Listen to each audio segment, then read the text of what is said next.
In this video, I'm going to show you how to enable and disable your auto rotate on your iPhone. So for example, if we were to go to this internet page here, as you see, when you turn your phone to the side, it automatically rotates the picture so that you can use it in a portrait orientation.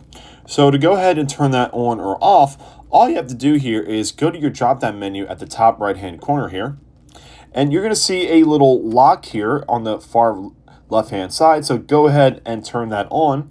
Now the portrait orientation lock is on. So if I were to go to that same web page, you would not be able to go ahead and rotate your web page.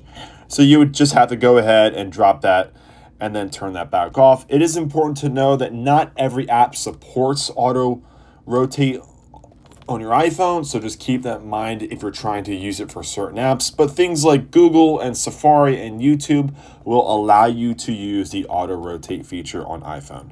So that's it. It's super simple and super easy to turn that on and off on your iPhone.